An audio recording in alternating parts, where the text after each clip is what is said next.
this is the first time I've been here for like an event, and it's very meaningful, very humbling, and I'll be honest, it's a little nerve wracking to see so many friendly, familiar faces. So you never want to disappoint. So, but I mean, don't write a book if you're not prepared to talk about it. So, so this kind of man came out on Tuesday. It's brand new in the world, and I do not have books here to sell or sign. I was just explaining. I'll be brief because this is way TMI, but basically in March, it's Small Press Distributors. They've been a distributing house for decades for small presses. They abruptly went out of business and has thrown the industry into turmoil. And I will say I was in the right way blasé, because I was like, it's not going to affect me because I'm not Stephen King, like who cares? But it's affected everybody. So my book came out on Tuesday, and this is like a fake copy from a PDF because my books aren't here yet. So if you want to get it, it's available on Amazon or it's available wherever one buys books. I just don't have physical copies yet, but in a way that we can just focus on the conversation, and book signings are kind of pretentious anyway. So I don't know. I mean, so I certainly can introduce the book, and I can read a little bit. And I mean, the broad topic, the title is This Kind of Man. And I'll just say, those of you that don't know me, I've been writing for a long time. I've written a lot of music criticism, movie, book reviews. I've written a lot of poetry, but I've always been a political writer. Growing up in the DC area, I think that was just baked into my blood. And I'd written a lot of essays about politics, and I enjoyed it. It keeps one sharp. It obliges you to stay a little bit outside the lane of pure art, where you can kind of get your head in the clouds. But what I found in 2015, 2016, I don't remember what happened in our country that year, but I was finding for the first time I wanted to write more than ever about politics and just about my own reactions to what was happening in the country. But for the first time, I was really deeply unsatisfied personally with the shelf life. And it occurred to me, you could write the most penetrating, on point critique of what most outrageous thing that was said on Tuesday. And by Thursday, especially with events of 2016 and ongoing, there's no bottom. So it was unsatisfying, because whatever you wrote a week later was like, yeah, that's old news. So just from a personal and artistic viewpoint, I've always written fiction, but I've been writing poetry. But I found that I wanted to kind of stretch that muscle and try to get, I was not satisfied. I am guilty as charged as anyone that, just look at me. I'm on one side of the fence, and I feel pretty strongly about progressive values, being anti-racist, not just not racist, anti-racist, pro-feminist. And what I found a little unsatisfying was, I think most humans can agree, well, yeah, we're not racist anymore, or those that are sectioning themselves in a certain part of society, and never the twain shall meet. But I found that a lot of the media stories I was reading were still very dismissive. And there's no need to go too deep. If someone's racist, do we really need to know the backstory? But I felt there's no way that someone like Trump is that popular and is a spokesperson for this large a sector of society, unless there's other things broiling that we haven't, I think, adequately addressed. So for me, I started trying to think a little more deeply, what is it, what could explain this antipathy where people are so eager to hate, and the anger has been dialed up to this level, I think, that's unprecedented. And what I maybe unoriginally started thinking about was, yes, there's racism and sexism, no question, and some of that appeal is there with MAGA. But I think what we're seeing in the 21st century is late stage capitalism. No matter how well you've done, you get to a certain point in your life, and I think people feel used up and spit out. They feel that services are being cut, their pensions are gone, jobs are not stable, their kids are anxious and confused, and it's easy to then, as always, blame immigrants or blame woke or blame women for coming into the workforce. And I think it's a more insidious and subtle situation. And I started to have, empathy is really a strong word, but I started to kind of think deeply about, what about a man that came up in the mid to late 20th century and checked all the boxes that was inculcated into him as a young man and was playing by the rules as they were explained and reinforced to him, feeling like the world has completely left me behind. I don't have anyone on this side or that side. All I feel is this anger that I feel abandoned. And I was trained not to have feelings. I was trained to be tough, to kick ass or have my ass kicked. And it worked for me, and now it's not working anymore.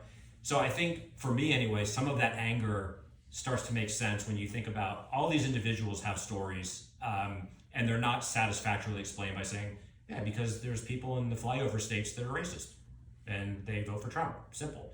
So this became an extended meditation to try to complicate, I hope with some empathy and curiosity, lives that seem very foreign to me. But as I was writing these stories, I'm not embarrassed, but I was humbled to discover, like, I know these people. You know, they're coaches that I had, they're friends' fathers, they're people I've worked with, they're people that I see online. So it wasn't quite as much of an imaginative leap. It's 100% fiction, but some of these people are people I know. So I figure that's more than enough of that. Why don't I read a very short piece that kicks the book off? Maybe if there's questions or comments, and then I could maybe read another piece, but I'll read this short one, and I think it'll give you a taste of. This was a piece that I wrote. I've found that whether it's a poem or a story, either if you write something in one sitting, it's either you feel really good about it or it's really shitty. So you learn to trust when it's one or the other.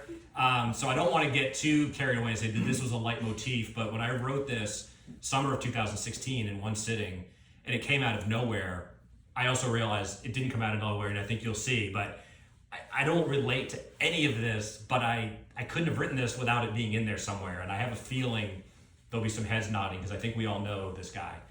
So this is a short piece, and it's called The Letter My Father Never Wrote Me. Listen, son, you have to understand. Everything was different, and everything's the same. That's the secret of life. It takes most people their entire lives to learn it. Most people will never do. Actually, it isn't the secret of life, it's the secret to dealing with the fact that we'll never understand anything. My advice is simple. Don't worry about it. When it's all over, either everything will be explained to us or nothing happens at all. Either way, we're covered. We smoked in movie theaters when I was growing up.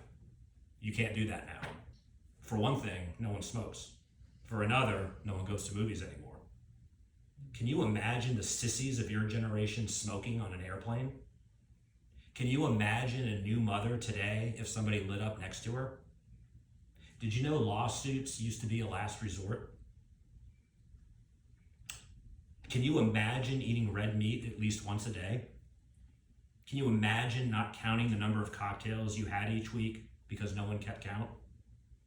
Can you imagine a world where nobody exercised but no one was fat? Can you imagine a world where you had to marry certain types of women before you could have sex with them? Can you imagine when getting in a fight meant using your fists and not typing words onto a screen? Can you imagine a life without insect repellent? Can you imagine a world where there was no such thing as therapy or depression unless you were rich and it ran in the family? And if you couldn't handle reality, they put you in an institution. Have you figured out that shame keeps more people in line than laws ever could? Do you think a car in need of fuel ever complained that gasoline didn't taste good? Do you understand what I'm saying? Can you believe we used to eat bologna and processed cheese and white bread wasn't an adjective or political statement? Did you know we didn't know what irony was? Did you know that not being able to change your oil or fix a flat tire or repair a leaky faucet meant you couldn't call yourself a man? Can you call yourself a man? Did you know no one used to be gay, but if you wore cologne, you were a queer? Can you imagine that armpit sweat and ring around the collar weren't embarrassing, but badges of honor? Do you understand that if skin cancer is the price you pay for not wearing sunscreen, then so be it? Can you imagine a world where they didn't like, let alone trust, color TV? Did you know newspapers used to be delivered in the afternoon? Can you believe professional athletes in the 50s had to get second jobs to make ends meet? Did you realize there was no such thing as endangered species? Can you picture a world where priests were more respected than actors? Do you realize there's never been any accountability for anything? Do you understand that's why people need to believe in God? Have you figured out that knowing everything doesn't mean anything? Did you know wearing a tie to the office wasn't optional? Or that we used to be able to describe our jobs in 1 or 2 words? By the way, rich people have always been assholes. Get over it. Could you ever see yourself listening to 9 innings on a radio? Listening to a radio at all? Can you imagine a world where you canned food instead of freezing it? Did you know we used to enjoy when movies had happy endings? Did you know that dogs, just like the people who own them, used to die because there was no money or options to prolong their lives? Can you believe people used to turn their underwear inside out to use them a second time? Do you think all those fuckers on Wall Street got spanked as kids, or did they get put in timeout? Did you know the underclass used to go to college for free because it was called the military? Did you know I learned more from kicking someone's ass than I ever learned in school? Did you know I learned more from getting my ass kicked than anything else? Have you ever had your ass kicked? We know you've never kicked anyone's ass. Do you understand what a toll it takes loving things you don't believe or even want? Do you understand if fathers talked about everything the way everyone always wants them to, then wives and children and friends might like them more, but would never respect them? Are you aware this is the sacrifice required when you become a father? Do you know that we figured out how to be fathers and husbands and employees after we already had skin in the game? Do you understand that's why we despise your generation? Do you realize that's why we pity you too? Can we agree, finally, that if I've done my job as a man and as a father, I won't have to tell you any of these things?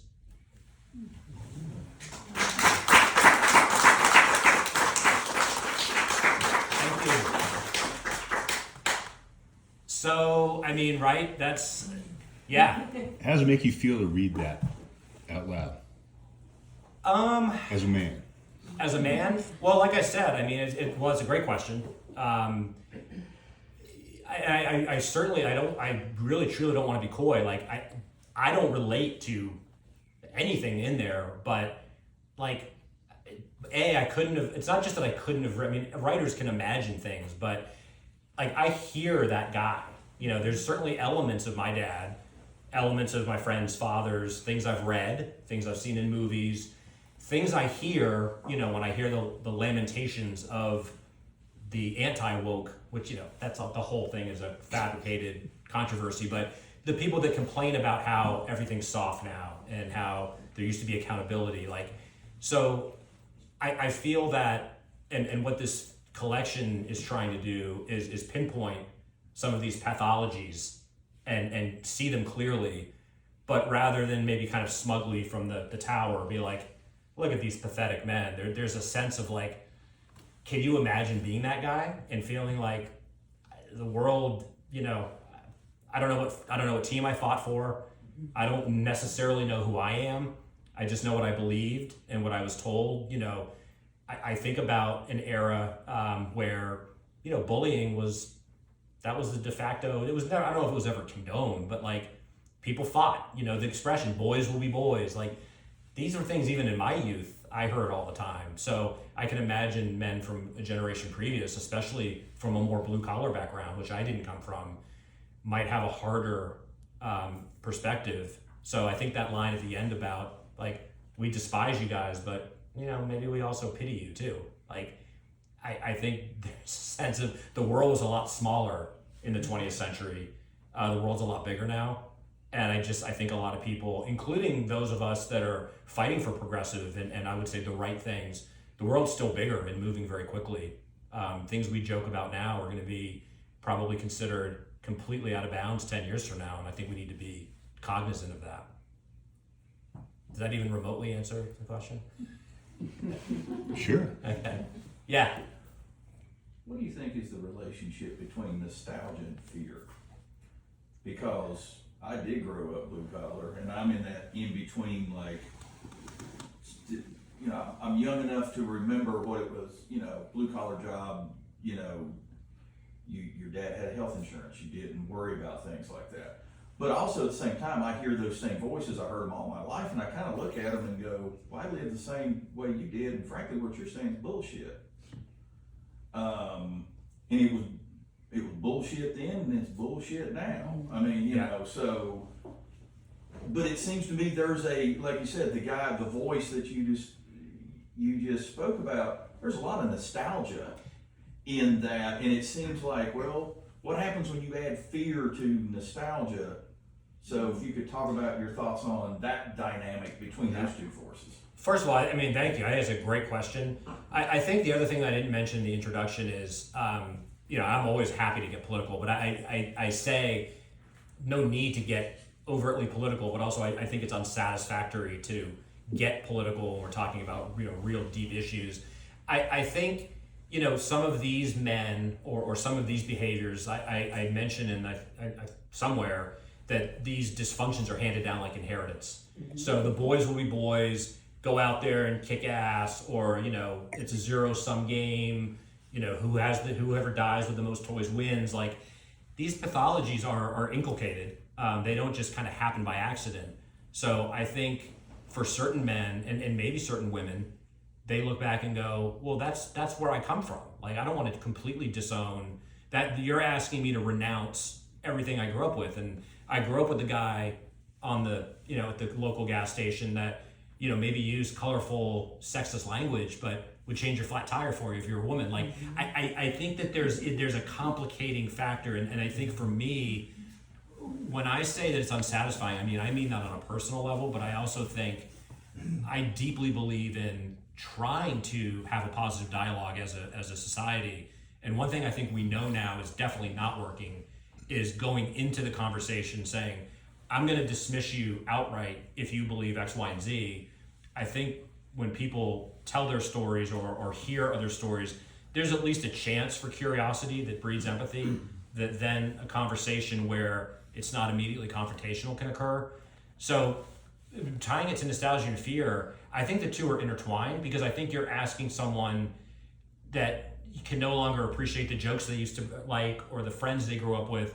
You're basically saying, you know, the way you grew up was wrong, here's how to do it right. And I think there's always going to be kind of a violent pushback to that. So I don't think that means we have to exonerate that or accept it. But I feel like there has to be a better way to bridge some of those gaps where it isn't just everyone that, you know, hates woke sissies on this side and all the hip people that understand how the world really works on this side. I think we're seeing what that's getting us. So I don't claim that anything I'm doing is going to help, but I just feel like the political discourse right now is intentionally very polarized, and I don't think it's leading to a lot of good conversation. Yes. Can you talk a little bit about what comes to mind when you say boys will be boys? Because I'm the mother of 3 sons, and on the one hand, I can definitely see that boys will be boys in a very distinct way in a lot of situations. On the other hand, I had a school principal call me last week involving a threat by a boy to rape a classmate, and the opening statement was boys will be boys. So it's like, it's this huge bucket in which all sorts of valid and invalid and horrific things are thrown in. And I don't want to dismiss it outright, because I have enough experience to know that there's something there. So I've been teaching this year, which has been a new experience for me. And boy, you always want to avoid cliche, but I'll suffice it to say, it has been an opportunity to be in an unfamiliar environment where I've been able to learn. So all the cliches apply. Like, I've learned more from them than they've learned from me. It's led to conversations, and it's got me out of a comfort zone. One of the things that, and I suspect I'm not alone, I don't think this is a novel realization, but generally speaking, one thing I've observed over the last few years, having nieces and nephews, stepchildren, there is an unquestionable empathy that millennials and Gen Z have. You know, they don't necessarily see race or gender. So many of the hang-ups we had there have transcended, and I think that's all to the good. But there's a tremendous anxiety and fragility that I don't think my generation had. And it gets back to, well, what parts of, and I won't say boys will be boys, but what parts of maybe more old school, dust it off and get back in the game, could we incorporate some of the things that maybe used to work in terms of accountability, or, hey, guess what? Sometimes you're going to lose, and participation trophies for everyone. Personally, I think that's a dumb argument also, but I mean, in the sense of, not everyone's going to get a trophy. Like, you learn from losing, you learn from, well, hopefully not getting beat up, but you learn from being bested. Someone else is smarter than you, someone else is better looking than you, someone's going to be more popular than you. I do feel like now the tendency is to overcorrect that, and parents are like, no, but you're special and you're good, and it's like, yes, the kids need to hear that, but on the other hand, it's like, a little of that goes a long way, because are we raising people that then in their own way, even with empathy, are a little narcissistic and think like the universe, I am the cosmos, and it's like, you got to take your place, and you're going to win some, you're going to lose some. So I guess I would lament that, certainly just thinking about my upbringing, there was the balance of sometimes you win, sometimes you lose, and that's just part of the game, where maybe you guys can tell me, like, am I oversimplifying? Like, I'm not implying that today that people aren't told that there's winnings and losses, but I know from my friends that are parents, like, we want to protect these kids because the world's so insane, but maybe some of that time. That's not necessarily gender specific, though, right? Yeah. You got to teach your girls the same. Well, and I'll quickly add. So at Shenandoah the other night, we had a conversation about toxic masculinity, and someone brought up a brilliant point. I was so glad that entered the conversation, which was, how do you feel about toxic females? And I was like, say more. And the person said, I've noted that teenage girls can be way more vicious and cruel. And I was like, I remember that. So case in point, I think then we start saying toxic behaviors, like toxic masculinity, I think is definitely its own mess. And what I've said, maybe I'm overcompensating as a straight white male, but what I've said is, look, when we get down to brass tacks, it's mostly white men running the Western world. When there's gun violence, invariably it's a young, alienated white guy. So I think it's still fair, and we have to deal with toxic masculinity, full stop. But I think it's a mistake to be like, and because men are a mess and they've been taught not to feel, and women are much more cultivated, like the notion of women bullying and online bullying being kind of an evolution of, it used to be a little more straightforward, like, you cannot beat up your classmates. Well, you try to enforce that. But now people have plausible deniability, and they can do horrible things online and not even really get in trouble. So I don't know how far we've come in that regard. I feel like I avoided your question, but so boys will be boys. Like, I think it's always been a cop-out, because I think our received notions of masculinity are, when we tell men, don't cry, or suck it up, or, feelings are for sissies. I think in a room like this, we hear that, and I will say in 2016, again, no need to get into politics, but I will confess, I thought I was a little bit more in touch. And when I was hearing some of the things that were said, I was like, this is so dinosaur rhetoric. Like, there's no way this is going to land with more than 5% of the population. The fact that it's landing with a significant chunk, for me, speaking only for myself, there's more work that needs to be done, not to exonerate it, not to try to get too deep in some of these pathologies, but I think I need to understand them better to say what could appeal to someone in 2024 saying, fuck feelings. Like, how can people say that? But we hear it all the time. And so I think that is a masculinity that is a construct. It's nothing natural about, or a boy that is just naturally gravitating toward, I don't want to say dolls, because that's too, but a boy that's more feminine, and the parents that feel like, well, I've got to squash that out because, they're going to be made fun of. Like, I think we've made progress there, but why wouldn't a boy or why wouldn't a girl gravitate towards sports? Like, that's my take. I don't think there's any natural state of masculinity. I think it's a learned behavior. So Sean, you wrote a whole book, and we did. Can you read some more? Yeah. So let me ask you guys. There's a handful of short stories, and there's one. They're all about 10 pages, so I think that's not too long.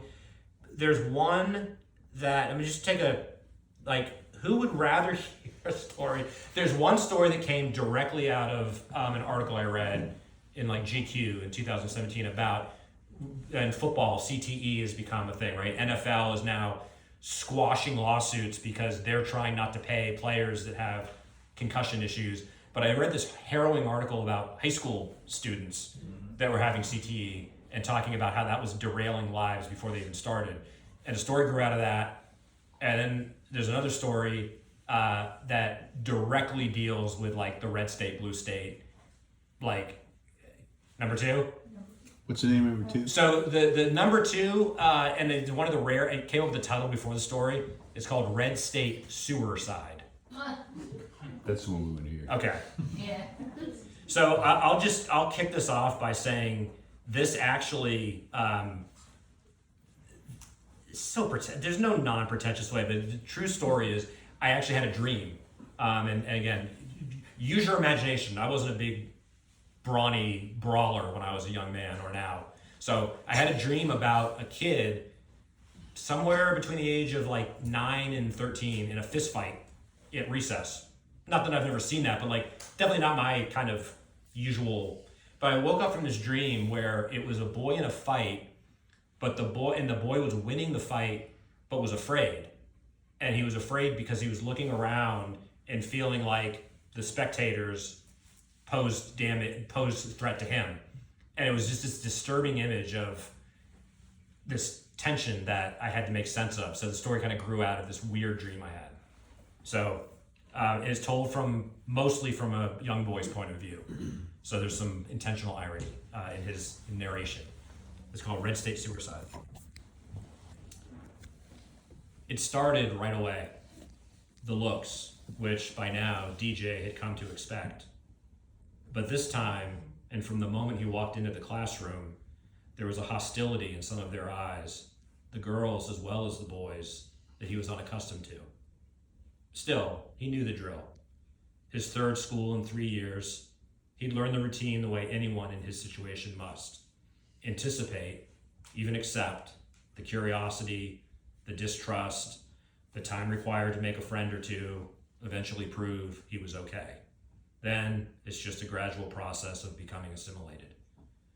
In some ways, he discovered, being the new face amidst kids who'd mostly grown up together could be an advantage, especially with the girls. They were typically friendlier, even interested in who he was, where he'd come from. And he had a story to tell. His father's job had taken them to 3 states in 4 years, something his mother called their Appalachian tour, whatever that meant. My father's an efficiency expert, he would explain, even though he had no idea what his dad actually did. He knew it was something important, something that would impress. Even as a 6th grader, he understood you couldn't call yourself an expert. That's something other people called you. He was, which he'd come to appreciate on some instinctive level, normal in all the required ways. Not dumb, not too smart, able to go steady with the girls he liked. Still too young to understand, these are the ways males without paychecks measure themselves. Cognizant of these things, he was disappointed when no one offered him a seat in the cafeteria. But he wasn't completely surprised. Somehow his mother had predicted this. She was usually the one most excited about the next location, the new adventure. But this time it was different, and he'd noticed. When she noticed that he'd noticed, she tried to act the way she usually did. But it was too late, and that made it worse. It might take a while longer, she said the night before. These kids may not be quite what you're used to. Unsatisfied and vaguely unsettled, he asked her to explain. Well, there probably aren't a lot of new students each year, like at the other schools we've been to. Why not? Well, I think most of these kids have known each other. They've lived here their whole lives. Is it everywhere like that? He'd wanted to ask, but noticed, again, she was acting different. Before bed, he tried again with his father. Isn't this the way it would be for me if we'd never moved? Just remember what we talked about, his dad said. Be polite and don't look for any trouble, but don't be afraid to assert yourself. His dad had never said anything like this, and it confused him. It made him want to talk about it more, ask questions he couldn't quite articulate. His father changed the subject. I wonder what kind of basketball team the high school has, he said. As DJ's father stepped out of the shower that morning, he had seen his wife was already awake and dressed. She was worried. It's just business, he'd said for the 100th time the night before. Thank God the unions are dying, he said, hanging the towel on the door. It's still going to be bad, she said. Yes, but layoffs are unavoidable, even at companies that have been around forever. I know, but here it's just, what else are they going to do? There's training, there's programs, there's unemployment. Yeah, there's always that. The playground at recess was his chance, and DJ was happy to take part in the football game. Basketball was his best sport, mostly due to his recent growth spurt, which his mother had called a preemptive strike on puberty, whatever that meant. Somehow his father had guessed the kids would favor football. Of course, basketball was more a cold weather, indoor sport. Still, he knew this was his opportunity to make an impression, introduce himself without words. It was touch football, but his classmates were rough, some of them coming at him particularly hard. No problem, he was prepared for that. But even when the action was elsewhere, they were relentless. There was one he identified right away as a problem. There was always one, every time. A smaller boy, aggressive, who kept shadowing him, making contact even after the plays. It was obvious he was the leader, and none of the kids were calling penalties, so DJ started taking it to him. No choice but to give as good as he got, like his father always said to do. It didn't work. The kid was tough, quick, determined. DJ was used to being able to impose his will, using his size to his advantage. This kid kept coming back, his hands flying everywhere, way too close to DJ's face. He waited until the kid caught a pass, then tagged him up high, accidentally on purpose, forcing him to the ground. The kid landed hard, but was immediately back on his feet, fists raised. "Okay, you motherfucker," he hissed. "Kick his ass, Brees," someone shouted.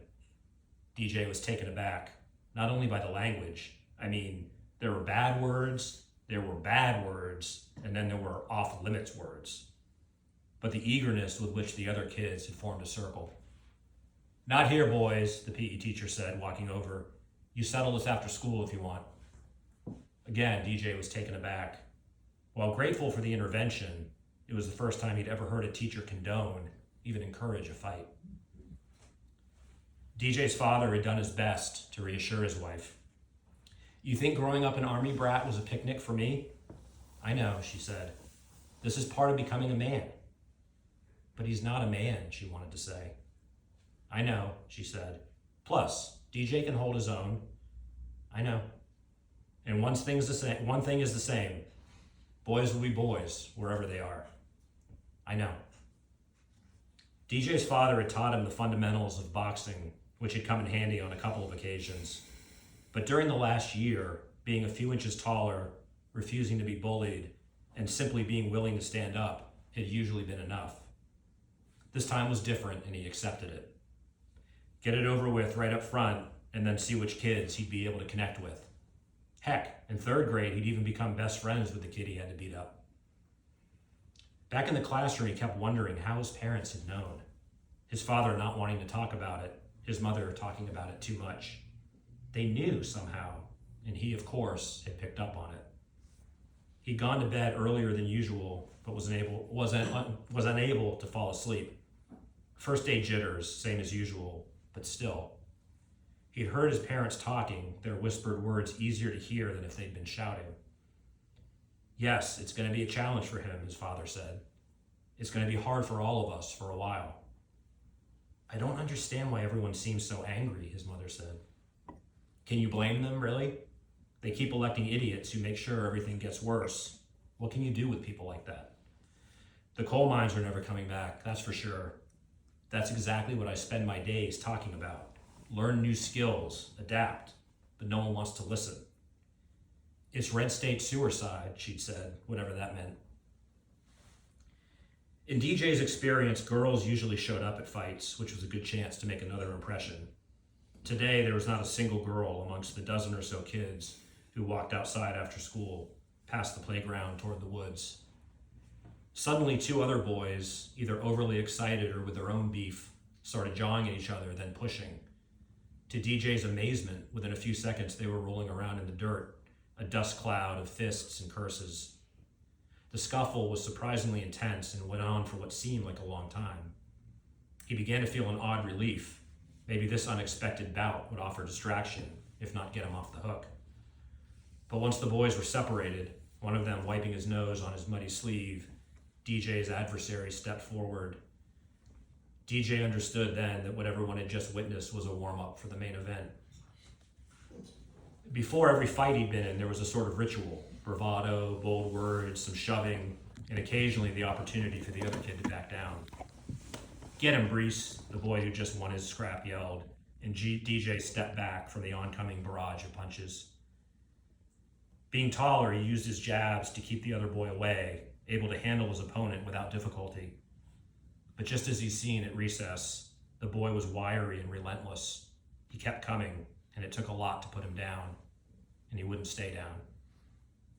In DJ's experience, after a while, usually quickly, the other kid would want to shake hands or say uncle or start crying.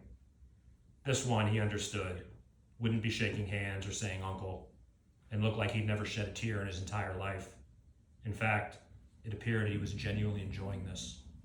It unnerved DJ, and even as he kept landing blows, he began to feel afraid. The faces all around him, at once eager and scornful, made it seem like someone might jump in at any moment. Then the PE teacher appeared like before, as if by magic. "Get them apart. You had enough, Brees? Looked like he busted you up pretty good." "Shit no," the boy said, hawking a mixture of snot and blood at DJ's feet. "I can take this fucker." DJ didn't have time to fully register or process his disbelief. The teacher simply nodded, and DJ retreated into a defensive crouch to fend off another flurry. On his way to the hospital, DJ's father avoided thinking about what awaited him by replaying what he'd just seen. When he'd overseen his first group layoff, the idea of armed security was ludicrous, like something out of a bad sci-fi movie. A great deal had changed during the last 2 decades in his profession and everywhere else. Now, most offices had some type of security employed around the clock. Certain things remained the same, naturally.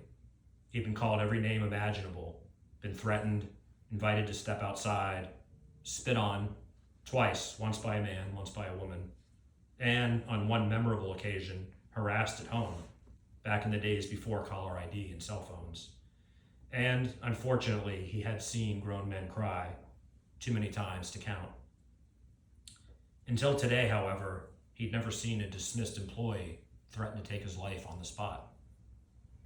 "Of course we don't have metal detectors here," the shift manager said after, nonplussed but also slightly indignant. "How are we going to keep people bringing their guns?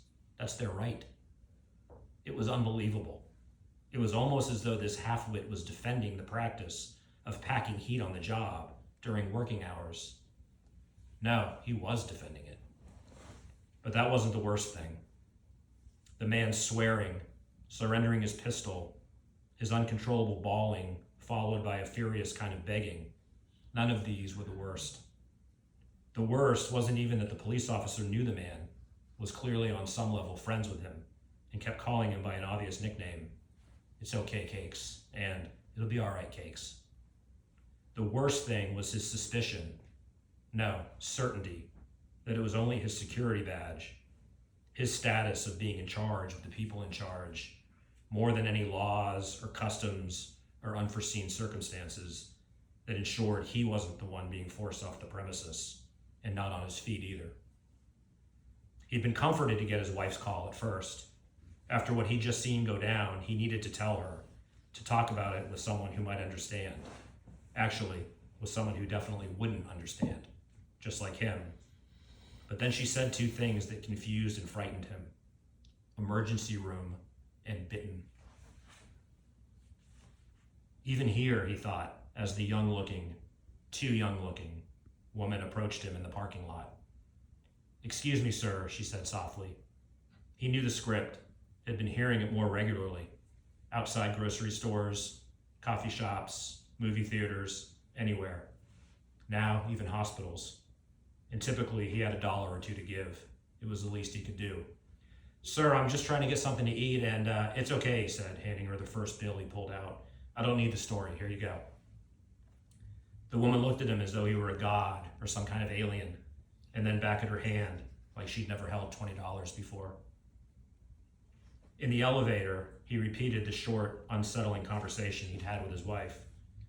Unconscious? How's DJ gonna get knocked out from being bitten? No, his wife said, her voice unsteady with fear, but also something like awe. After he bit him, the other boy kept punching him over and over. He looked down at his son and felt ill. Ill at what had happened. Ill at everything that would happen next, starting here at the hospital, and especially ill about the ragged wound on his son's cheek, the stitches it would require, all the possible infections attacking his system. He felt ill. It was a fair fight, the PE teacher had apparently said once the paramedics arrived. Who teaches their kid to fight like that? To bite like some kind of rabid dog? And who knew what types of germs were in that boy's mouth, trapped between his teeth? Did the boy even brush his teeth? How often? What was the quality of the meat his family ate? How much do we become like the animals we feed on? He looked at his son's bruised and beaten face, awake now, but in another state altogether, on account of the IV drip. The surgeon had been speaking for some time, but he hadn't heard anything. He was sick with a certain dread that the doctor was going to remove his mask and reveal himself as the man he'd just been paid to terminate, or the one who'd similarly been escorted off another site the year before, or a stranger he'd insulted at some point in his career, wherever his travels had taken him, or maybe the nameless kid whose ass he'd kicked behind another forgotten school, or else, he imagined, as he half fell, half fainted into the reclining chair, at once toward and away from his son, some unfortunate soul who hadn't even been born yet.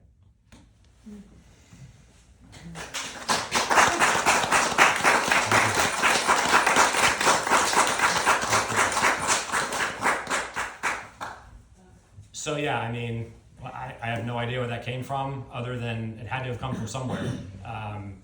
And I'm not comfortable saying that writers imagine things and make up things. I mean, they do, and they have to, but I feel like there's a million newspaper articles and personal stories I've heard and things I suspect, things I've witnessed in different places I've traveled.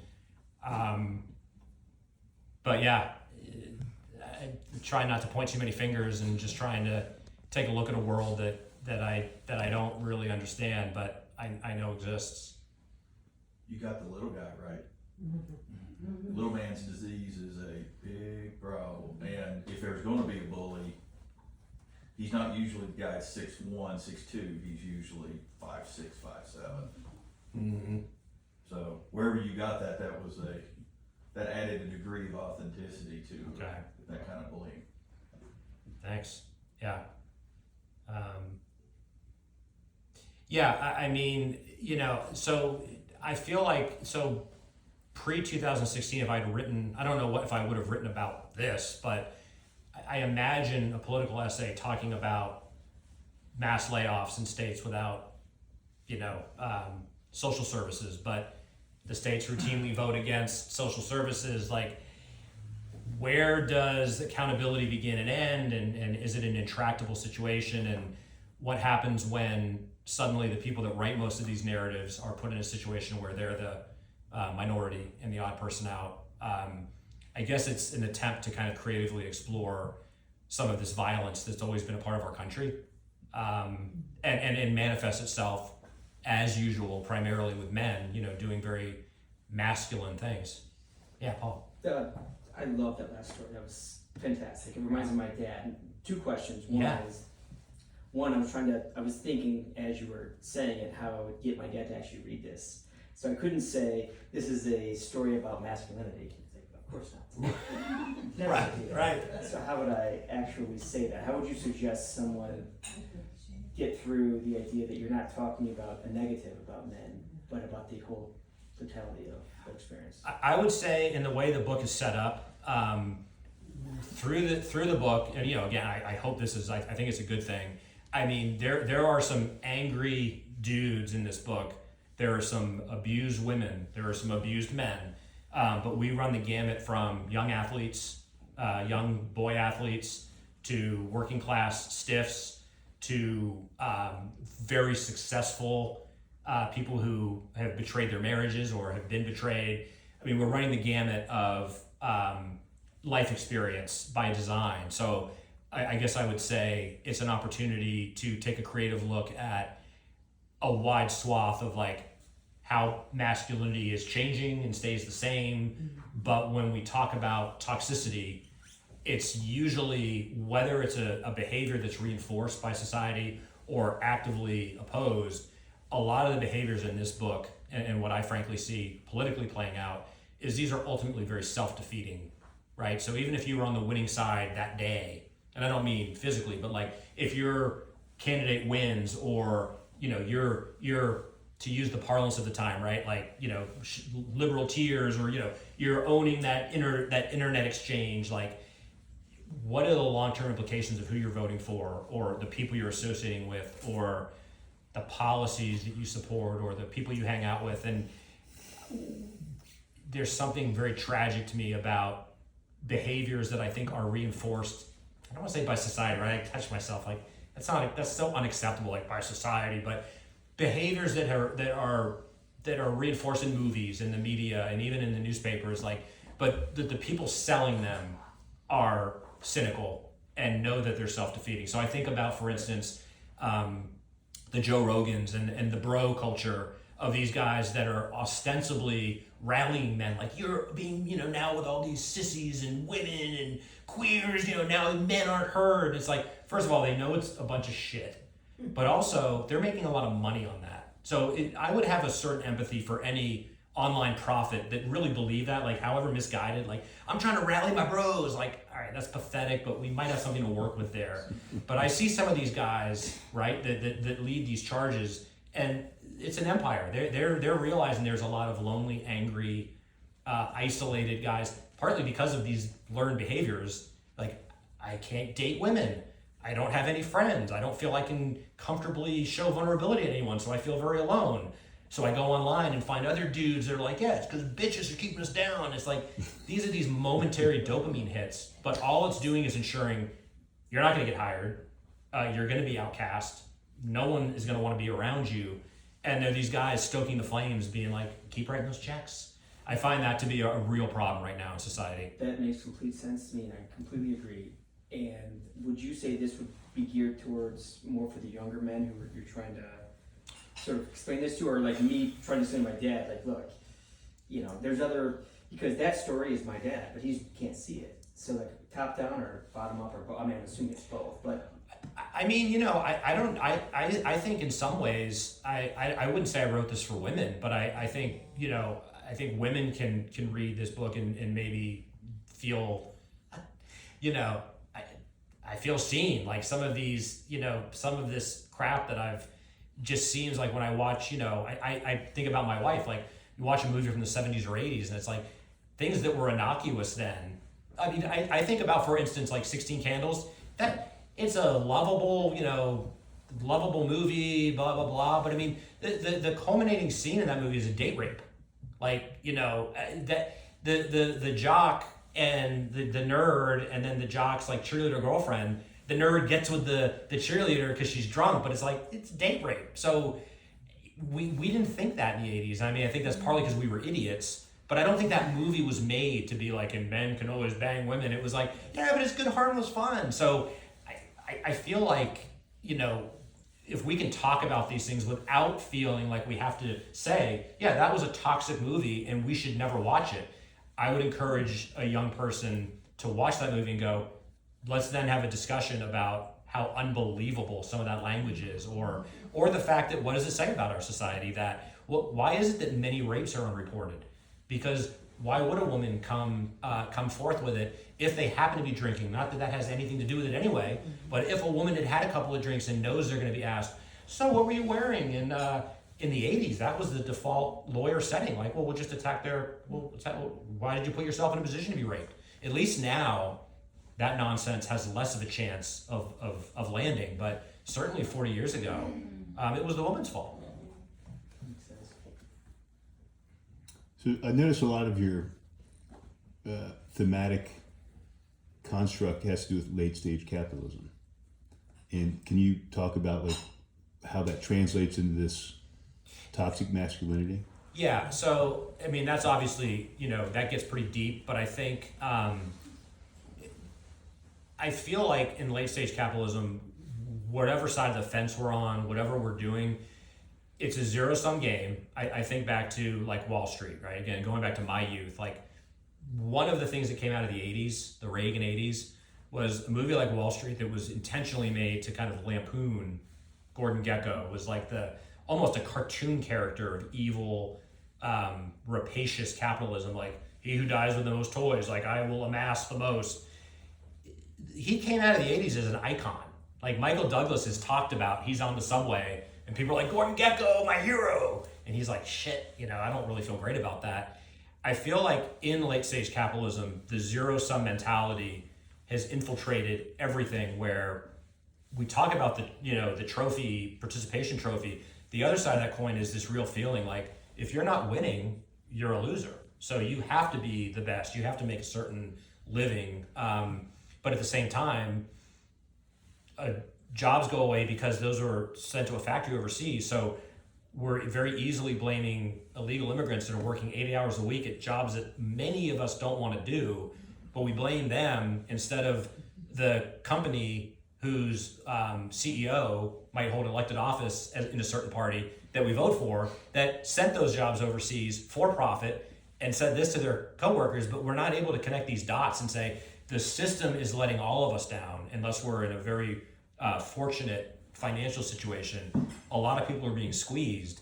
Those pressures lead to circumstances that does make it easier to blame woke or blame women or blame colleges, for God's sake. The colleges are turning these kids into communists, like really? But we see that happen in the 50s. I mean, it's a kind of a recurring theme. When things get bad in America, we have not, in my humble opinion, our media, who has skin in the game, doesn't adequately say, have you thought about the fact that so-and-so owned a company that all these jobs are in Japan now or, somewhere else, so they can get, this employees for 10 cents on the dollar? Where is the anger for these systemic things that are reinforced? I remember, certainly before the 2009 crash or the 2008 crash, and I'm sure others in here will remember or know, like, I remember reading books and articles where people would very, very seriously argued, like, the only job is to make the shareholders money. You're actually a bad CEO if you don't have if you have a conscience. You're not a good CEO. Business is impersonal, and we've bought that load of shit, and we've internalized like, well, business is business. Like that's not personal. It's like it's very personal. If the fact that CEOs are now making, in our youth, CEOs made 100 times what the lowest employee. Now it's, they make 10,000 times, but that's happened on our watch. And I certainly have never heard any politician, even on the left, be willing or able to lay it out in very explicit terms and say, we all should be angry about this. There's a vacuum that's been filled by, I think, some very genuine anger and insecurity that a lot of people in the country are feeling. And where's that anger going to go? Well, it's always going to be, people are going to punch down. Sean, did it change you to write this book, to kind of go on this empathy journey?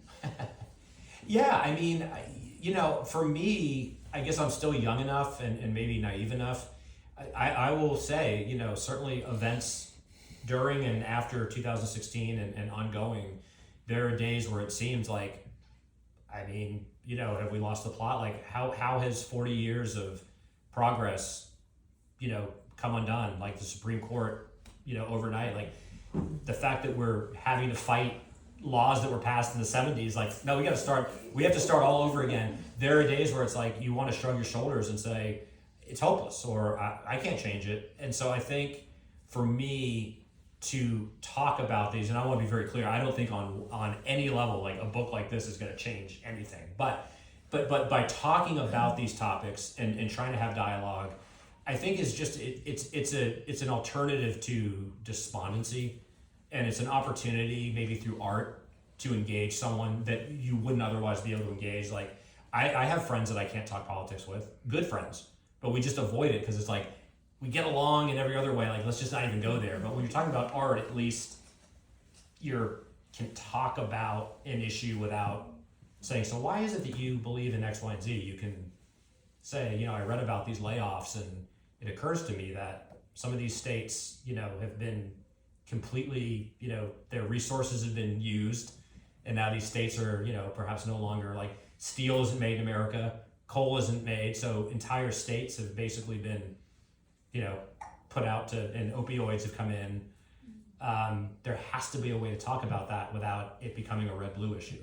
So I think art is our only chance to at least initiate some dialogues. I was going to interrogate the idea that you said this is not going to change, you know, a book may not change anything, and I kind of want to want to dispute that a little bit, even though it's your book. Please do. It seems to me that in a lot of these spaces where people are very angry, there ain't no reflective surfaces. And if you write well enough, even though you yourself may not understand them completely, if they see themselves in that mirror, without a judgy, without like, and the next paragraph is, and you're the scum of the earth and you deserve what you get, blah, blah, blah.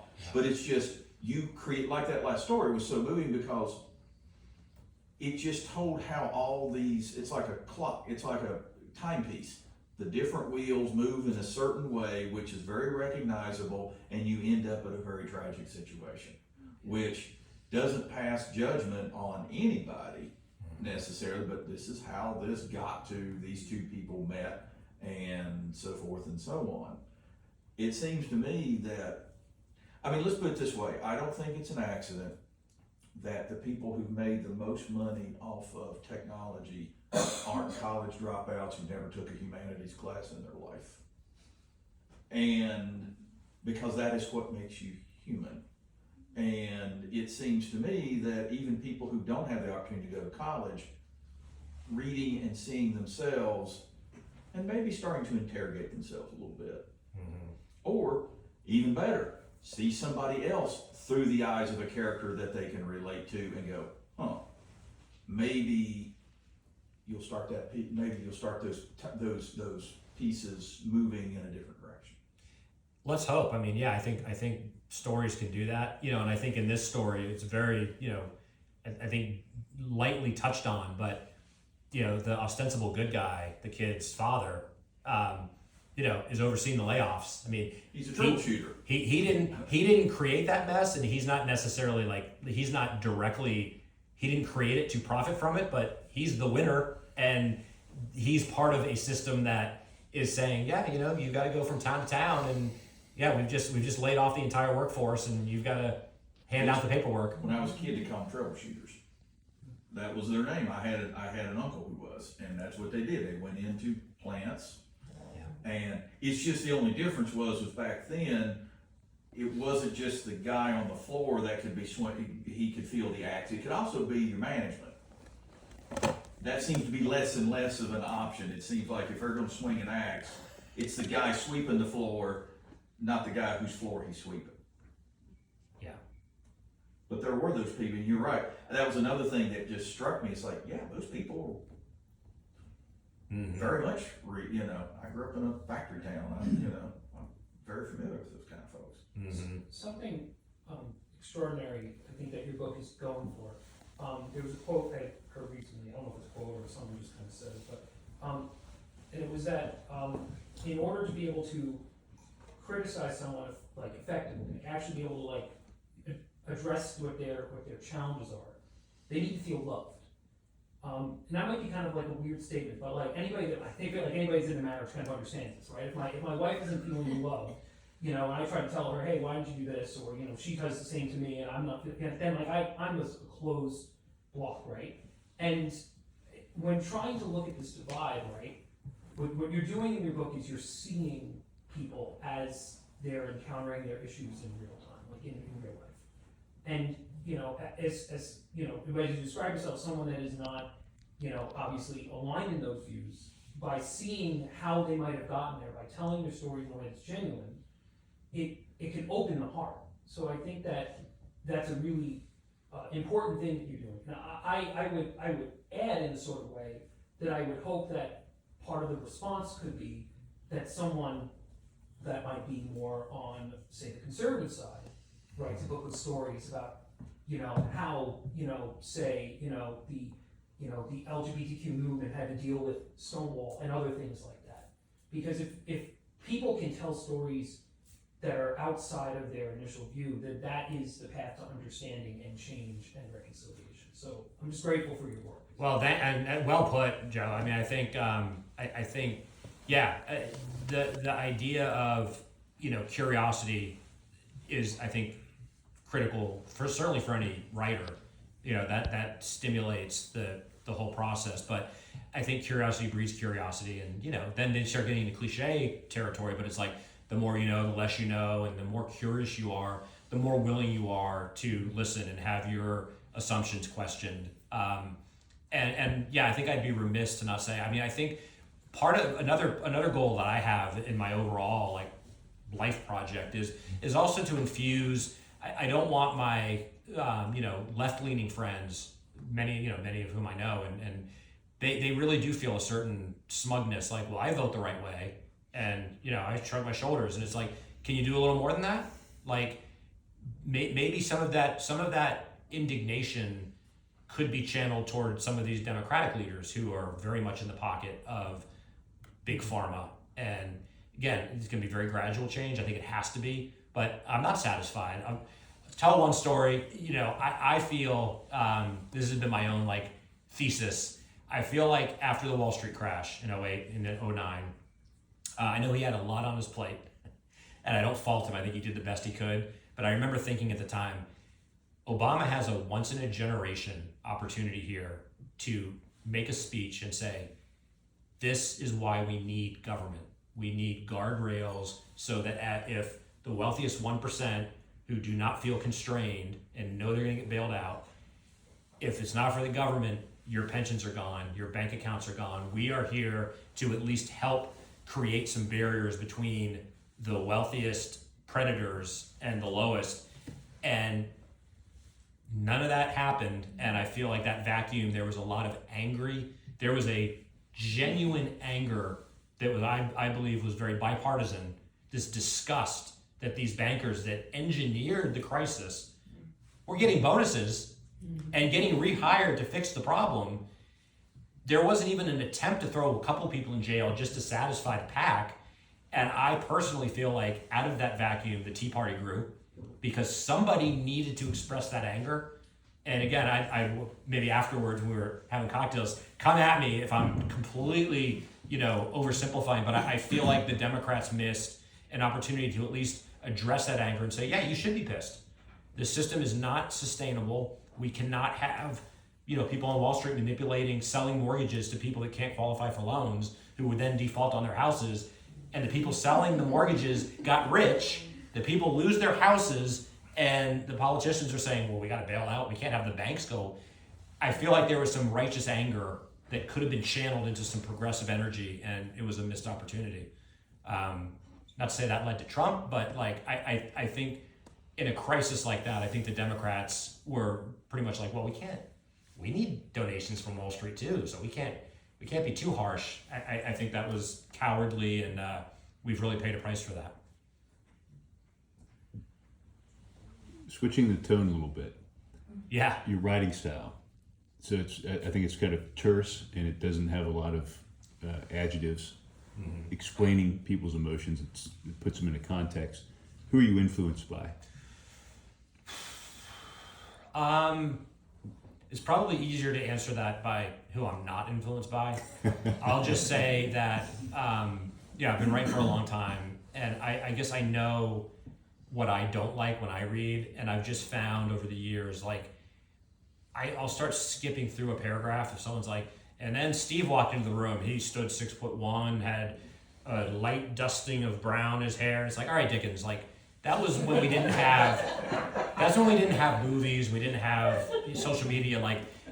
It's all about feelings. So, and what I've found is when I'm reading a book, even if the character is described, I'm still seeing them my own way. Not literally, if they're described as having red hair and now I'm seeing them as a black woman, but it's you're creating these characters through the narrative. So I've tried to avoid fluff, and I want to economize the language. I definitely think my earlier writing was more flowery and more descriptive. There's some description in here, but yeah, it's definitely a calculated. I don't know if George Saunders is a masterful short story writer. I don't think first of all, I wouldn't flatter myself and even compare in any way, but like I think he has a style that is much more important to him to get at the feelings instead of showing like in the last paragraph. You see how smart how I set this all up and how it resolved. Like he's trying to make you finish that story and feel like I'm not going to look at the world the same way again. Again, I'm not implying this, but you want the reader to have a feeling more than like, man, that satisfactorily evoked a red state coal mine town where some violence happened. Like, great, I hope I can do that. But what I want is someone to come away and be like, I can't look at those as just nameless people. And again, I'm not implying anyone does that, but for me, speaking for myself, it makes it more difficult to be like, well, yeah, there's people that work in an outmoded industry. They should have moved. Coal mining jobs are gone. Get out of the state. And go where? So the hope is that if you home in on emotions, maybe you're actually creating something that might have some lasting images. So we should expect your answer to Infinite Jest anytime soon. Yeah, there's no footnotes. It's also not big enough to break my toe if I step on it. Yeah, I wouldn't. I absolutely wouldn't want to be quoted, and because I don't feel this way that like the mature writer uses economy, but for myself, whenever I read a poem or a story that like is really heavy on the descriptors, I just feel like that's it postponing the inevitable. Like, let's get to it. And maybe some of that is unconsciously, like, I mean, we are in an era where attention spans are shortening, and so I guess I would say I'm very open to an absolute counter argument. Like, no, this is why we need descriptive. Like, people are on Instagram and they need, but there's definitely a conscious effort in here to be, especially the subject matter, like use dialogue, use less fluff. I think the more you do that, the more of a mirror it becomes, so people can see themselves. Yes, what he said. That's exactly why I did it. Put it on the back of the book. I was just joking in the kitchen before the event. When you share your work, there's always smarter people that will say something to you, and you're like, yeah, that's exactly what I meant. That's the beautiful exchange. I will say, I hope it's definitely heavy. It's not a feel-good book, but I don't think it's. I hope it's definitely not meant to be depressing. I think that there's several stories in here where there's just a feeling of kind of this wistful, like, we have a chance, whatever age we're at. Like, if we can see some of these behaviors and kind of shake our head, say, I definitely don't want to be on my deathbed, like, feeling like I don't talk to my son because I just couldn't tell him I love him. Like, if we can observe that and go, yeah, I'm never going to do that. Like, there's at least a hope in this book that, like, we can all remind ourselves, like, it's the little things that matter. And, the golden rule usually does cover a lot of ground, and there's not a lot of golden rule following. I think that's what leads to a lot of our issues. So I hope I didn't scare anyone off with, like, man, I don't want to read 250 pages of, like, angry, drunk fighting. There's actually quite a few stories told from female perspectives, and I would welcome, everyone can get my contact info. Let me know what you think if it's convincingly rendered. Some humor in there too. What's that? A good bit of humor in there as well, just even from the part you read. I hope so. Yeah. I mean, certainly. I mean, some of the stories are pretty heavy. And gosh, I don't remember if it was tonight or at the most recent event, but someone asked me. It was a totally fair question. Like, yeah, was it tonight? Someone was like, did you feel like, really, like, did this hollow you out writing this? Like, was it really a dark, deep dive? And I was like, oddly, it wasn't. What's darker is that for me, when I see Hollywood schlock, that depresses me. Dealing with, like, human beings that are struggling, like, at least there's an attempt. I feel human, and I feel like we're trying to make sense of a world that is not often fair, not often, so maybe just the least we can do to help each other is going to go a long way. But writing some of these stories were very cathartic in a sense of, like, I'm glad I don't have to carry that baggage, or I wasn't made, I had a father that instill, the silly things, right? Or the simple things. Be a good sport. Winning isn't everything. Violence is never acceptable. Like, treat your mother, treat women with respect. I guess I'm humbled by that, and I recognize, like, well, if I wasn't brought up that way, maybe I'd be a different person. So, yeah, it's all about, the hope of stimulating some positive dialogue. I have a question Yeah. about your thoughts about audience when you were writing this. Did you think about who's gonna read this? Did that influence you and pull you different directions, or did you decide like this is gonna be a really pluralistic, like everyone's gonna read this and we'll write to everyone? I mean, I think if any writer's being honest, they are like, I don't know if anyone's going to read anything that I do. I certainly never feel that. I think there'd be genuine hubris to start imagining, like, well, what are middle-aged women? How is this going to land? Like, you've got to throw it. My feeling is that with any kind of art, if it's authentic, even if it fails, like, it's fine to fail. But if it's authentic, I think you're respecting the reader's intelligence. And then the reader can get something out of it, even if they're like, that really didn't land for me, or that dynamic does not ring true. Okay, you swing and you miss, but I will say, at the risk of sounding pretentious, it's meant to be super unpretentious. I will say one thing I've learned over a few decades is you really do have to write for yourself, because even if you write something you don't feel strongly about, and somehow, and I don't think this ever happens, but say it gets in the New Yorker, and if you read that piece and are like, I didn't capture it, or I kind of wish that wasn't the version that was in the world, you've got to live with that. Where if you write something that you really feel, right, like you scratch that itch, very pretentious, but like so creatively, like you had a reason, you like the dream, like, how do I make my way out of this impetus? When you finish it and you're like, I got it. Like, I'm at least, whether it succeeds or fails, if it ever gets published, I don't have to revisit it. Like, I did it well enough that I'm done with it. That is a victory that I'm always happy to, like, I'll take that all day, every day. Some of the poems I think are my best are roundly rejected, have not found publication. Some poems that I wrote and sent out got published the next day. You never know, but I truly believe, like, if you're really genuinely trying to do the best job you can, God, I know how ridiculous that sounds, but if you really are setting a bar where you're like, if I'm going to feel okay with this, and it passes my own smell test, then the chips will land, and you hope you find readers, but you can't worry about that. Yes, the young lady in the front. So I always love it when a poet turns to fiction, because I think a poet's eye is like really the power of observation and language is really unique. So out of the stories that you wrote in that book, how many, which one was the hardest to write emotionally? That's a great question. That's a great question. So there's a somewhat easy answer. So one of the stories is based from real life. I lost my mother in 2002. She had a 5-year battle with cancer, and like anyone that's been through a situation like that, you become very accustomed to certain things. One of them is waiting rooms.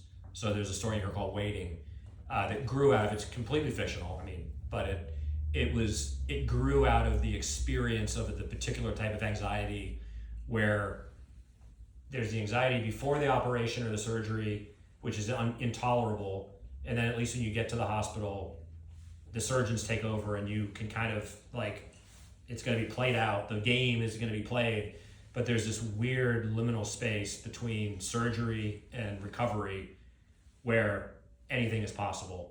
And living in that space, I was trying to evoke that very particular feeling of anxiety and humanize it. And I wanted to write it from an older man's point of view who was probably going to lose his wife. So I wasn't thinking about my father, but it made sense to me to locate it not as a, whatever I was then, 29-year-old boy. It was more of what would a man or a woman, but in this story, what would a man of a certain age who's sitting alone in the waiting room, maybe because they didn't have kids or just dealing with those moments without anyone, that probably hit pretty hard. And then there's a story that is completely fictionalized. I mean, from every element of it, including the sex of the character. But I know of a family situation, friend of a friend, a couple that only had one child, and the child became an addict in high school. And it was about a 20-year journey, countless rehabs, living at home, kicked out of home, taken to rehab where they tie you down, taken to rehab where they kick you out if you escape. And so I would hear these updates, and what I just remember thinking was, that's parental love. There is no end. The parents will never walk away, but this unbelievable empathy for the parents that are just like, I've got to see this through, but this is excruciating. That was a tough one to write, because I kind of had to go there. You have to try to get inside the skin, and I think it does it a disservice, right? If you take kind of a clinical, you've got to be one of those. You've either got to be the mother or the father to tell a story like that. And having not had that experience, I think I was leaning on some imagination, but I think we've all have friends I think it rings true, but it was a story that I certainly wasn't dictating from personal experience. But that is pretty dark space to go into. But I do appreciate your comment too. I think with poets, right, we do appreciate the economy and the importance of not a wasted word. Absolutely. Words become precious. Well, it kind of, when you said that, it reminded me of a woman I knew that dealt with an only child who was addicted. And just the painful, really just brought me back to the painful conversations that we had in the women's room. And I really didn't know her, but that's a subject matter we don't cover enough, what addiction does for families. Yeah, and so this particular story is the father's point of view. And again, it's this weird, I don't know how comfortable I feel, but it has tremendous empathy for the father. And the father's expressing feelings that I think any human, feelings of frustration, feelings of hopelessness, feelings of anger. So it's not a story of the Hollywood, we're going to get behind this guy and, we're going to shed some tears. This is a tough one. This is the father going to some dark places, which I totally understand. He probably feels like he can't voice those. So maybe, I tried to voice it for him or for that guy, because I felt like he's probably never gonna be able to tell that story. And I'm not claiming that I'm telling it for him, but those people need a voice, and they're probably not gonna write memoirs, right? The parents of the addicts don't often write the memoir. It's, usually the addict, so. Yeah. God, we can't end on an addict. Someone ask a comic relief question. What are you working on now that you finished this? Do you have any ideas for the next project? Yeah, so there were some stories that didn't make the cut, thematically or otherwise. So now I feel a little bit of, momentum. Does another volume, not a follow-up, but does another volume of short fiction while that bug is still kind of biting, and I'm still writing the poetry. So that continues. So I guess the good news is I'm definitely still engaged, but I'm in a space right now where that breath between kind of creation and promotion, which is, we've got to do it a little bit, but it's not very pleasurable. I think any writer feels really blessed, when you get called back in.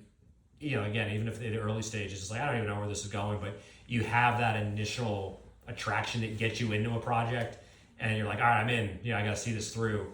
I'm definitely looking forward to, getting buried again in something else that'll maybe see the light, someday. Thanks for asking, though. Yeah, I got more. The tank isn't dry. You always worry about that too. Every poem I write, I'm like, is that the last poem I'm ever going to write? I absolutely think that. Or if I write a new poem, thank God it's still there. It's of course it's still there. But you just, man, you never, or I'll speak for myself, I never, ever take it for granted. I really do, not in a goofy spiritual way, but if I write a story and I feel good about it, I'm like, dang, I'm just feel fortunate that I was able to channel that. It's the small, as you get older as a writer, you go from fame and fortune to I got that story written. And it's like, that's everything.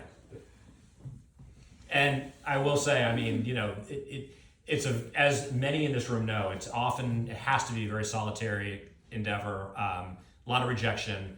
So it's really gratifying that anyone's ever interested. So I can say, cliches be damned, I'm genuinely humbled.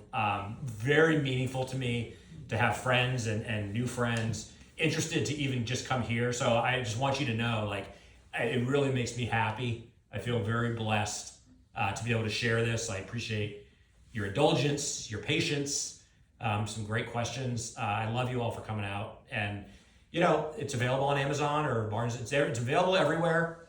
And if you feel obliged, spread the word, leave a review. But you've done more than enough. I have nothing else to ask anyone in here other than thank you for coming. And thank you to the PBF.